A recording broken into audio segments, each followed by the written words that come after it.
Assalamualaikum warahmatullahi wabarakatuh. Selamat siang Bapak Ibu semuanya.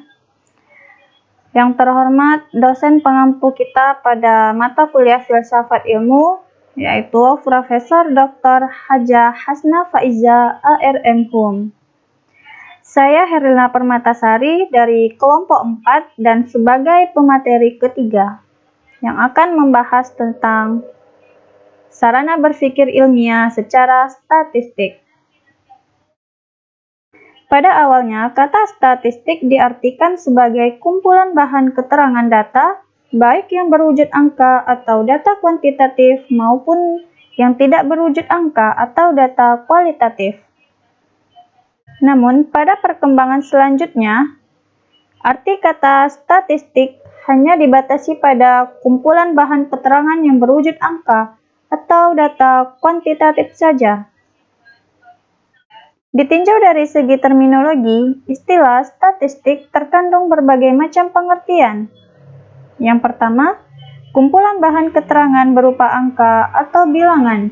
Kedua, sebagai kegiatan statistik atau kegiatan perstatistikan atau kegiatan penstatistikan. Tiga, sebagai metode statistik, yaitu cara-cara tertentu yang perlu ditempuh dalam rangka mengumpulkan, menyusun, dan mengatur, menyajikan, menganalisis, dan memberikan interpretasi terhadap sekumpulan bahan keterangan yang berupa angka yang dapat memberikan pengertian makna tertentu. 4. Sebagai ilmu statistik. Ilmu statistik tidak lain adalah ilmu pengetahuan yang mempelajari dan memperkembangkan secara ilmiah tahap-tahap yang ada dalam kegiatan statistik. Hubungan antara sarana ilmiah bahasa, logika, matematika, dan statistika. Ditinjau dari pola berpikirnya, maka ilmu merupakan gabungan antara berpikir deduktif dan berpikir induktif. Untuk itu, penalaran ilmiah harus berdasarkan kepada proses logika deduktif dan logika induktif. Matematika mempunyai peranan penting dalam berpikir deduktif, sedangkan statistika mempunyai peranan penting dalam berpikir induktif. Jadi, keempat sarana ilmiah ini saling berhubungan erat antara yang satu dengan yang lain.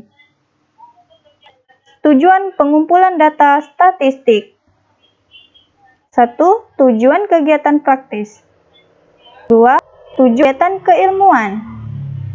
Dalam bidang statistik, perbedaan yang penting dari kedua kegiatan ini dibentuk oleh kenyataan bahwa dalam kegiatan praktis, hakikat alternatif yang sedang dipertimbangkan sudah diketahui, di mana konsekuensi dalam memilih salah satu alternatif tersebut dapat dievaluasi berdasarkan serangkaian pertimbangan yang akan terjadi. Sedangkan kegiatan keilmuan diterapkan pada pengambilan keputusan yang konsekuensinya sama sekali belum diketahui. Statistika dan cara berpikir induktif. Ilmu dapat didefinisikan sebagai pengetahuan yang telah teruji kebenarannya. Semua pernyataan ilmiah adalah sesuai faktual, di mana konsekuensinya dapat diuji baik dengan jalan penggunaan panca indera maupun dengan penggunaan alat-alat yang membantu panca indera tersebut. Pengujian merupakan suatu proses pengumpulan data yang relevan dengan hipotesis yang diajukan. Jika hipotesis itu didukung oleh fakta-fakta empiris, maka pernyataan hipotesis tersebut diterima atau disahkan kebenarannya. Sebaliknya, jika hipotesis tersebut bertentangan dengan kenyataan, maka hipotesis itu ditolak. Pengujian mengharuskan kita untuk menarik kesimpulan yang bersifat umum dari khusus yang bersifat individual.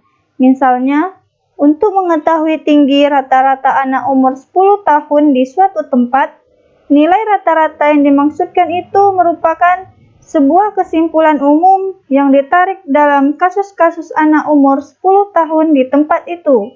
atau disebut juga dengan penarikan kesimpulan berdasarkan logika induktif.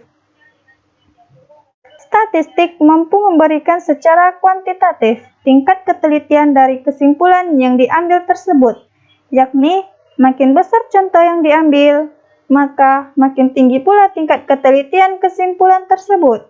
Sebaliknya, makin sedikit contoh yang diambil, maka makin rendah pula tingkat ketelitiannya. Dalam tahap-tahap metode keilmuan. 1. Observasi. Observasi dilakukan mengenai apa yang terjadi, mengumpulkan dan mempelajari fakta yang berhubungan dengan masalah yang sedang diselidiki.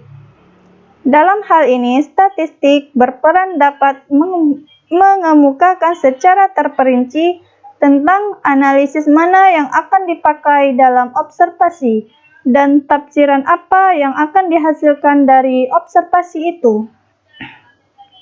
2. Hipotesis. Hipotesis dirumuskan untuk menerangkan fakta yang diobservasi, yang menggambarkan sebuah pola. Pada tahapan kedua ini, statistika membantu kita dalam mengklasifikasikan, mengikhtisarkan, dan menyajikan hasil observasi dalam bentuk yang dapat dipahami dan memudahkan kita dalam mengembangkan hipotesis. 3. Ramalan.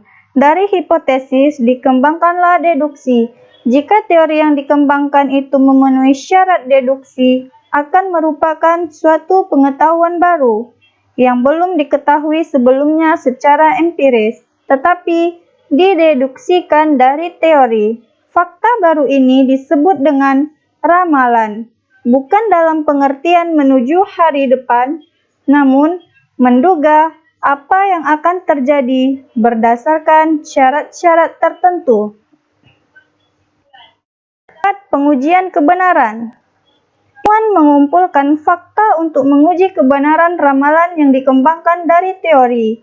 Jika teorinya didukung sebuah data, teori tersebut mengalami pengujian dengan lebih berat, dengan jalan membuat ramalan yang lebih spesifik dan mempunyai jangkauan lebih jauh, di mana ramalan ini kebenarannya diuji kembali sampai akhirnya ilmuwan tersebut menemukan beberapa penyimpangan yang memerlukan beberapa perubahan dalam teorinya.